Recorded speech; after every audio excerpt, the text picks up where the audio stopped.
Howdy folks, I'm Casey LaCourse, and I am the host of this video showcase called Hearts of the West. It's cowboy poetry, western poetry, country music, western music, and I bring in my friends from Australia, and they're always a great addition. I love having them, and I love having all of you here too. I appreciate your support. I've been doing this, I think, for about 4 or 5 years. I've lost track, but I come out every 2 weeks with a new showcase. And if you want to be on the showcase, send me a message through Facebook Messenger and we'll see what you got and get you out there, all right? So I'm going to open it up with, I recite one of my original poems and then I turn it over to the performers that I have scheduled.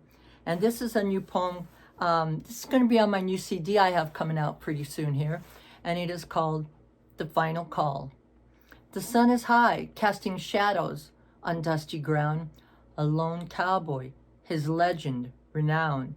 His guns, a symbol of days gone by. One last gunfight could be his final goodbye. His weathered face and sunburned eyes tells a life of endless tries. The weight of his Colt 44 beckons him to come alive. His hat sets low to hide his eyes so the fear won't show. The air is tense, the moment still. Never pause when set to kill. The silence broke by a fatal sound. The cowboy falls, his gun laid down. His last gunfight, a tale to tell. He has no name. His legacy, saved for a picture frame. That says it all.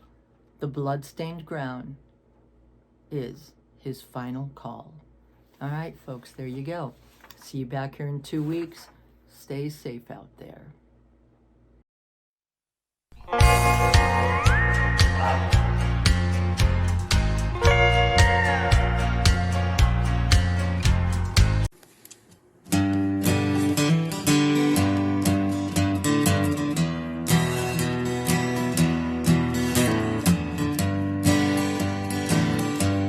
If I had wings like Noah's dove, fly up the river to the land I love so fairly well, fairly well, little darling, fairly well.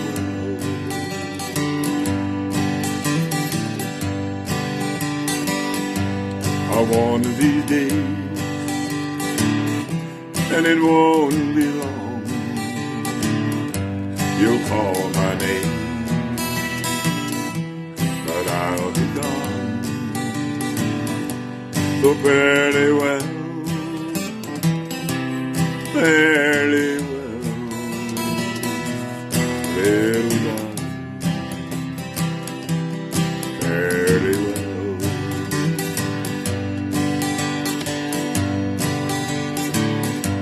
And when it comes time to say goodbye, I'd spread my wings and away I'd fly. So fairly well, fairly well, little darling, fairly well. Fairly well, fairly well, little darling, fairly well, oh my darling, fairly well.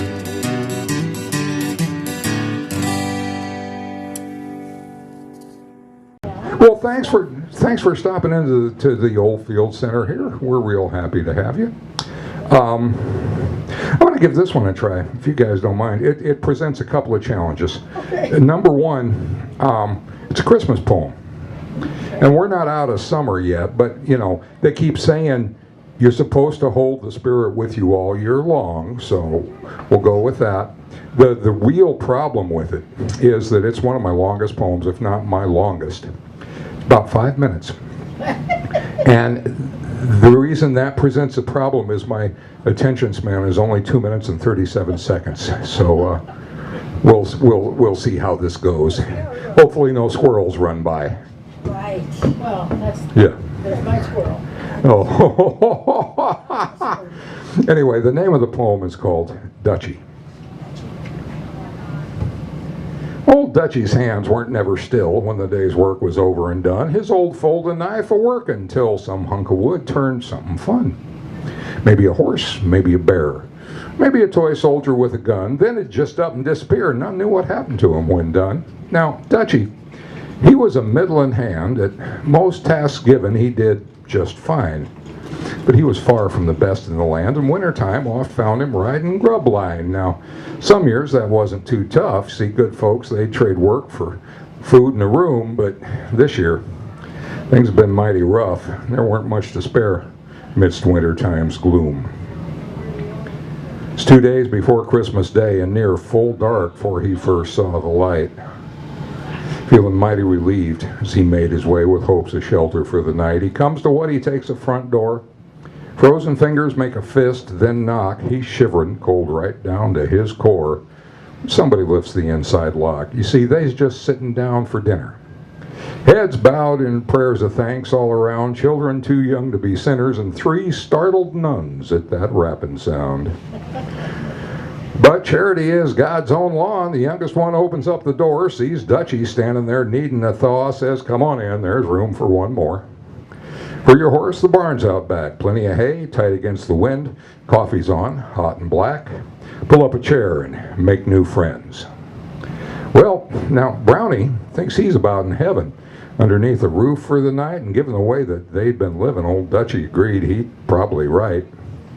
Met the children, one and all, young faces all shiny and new, though their names he'd never recall. So Nina and Nino would just have to do.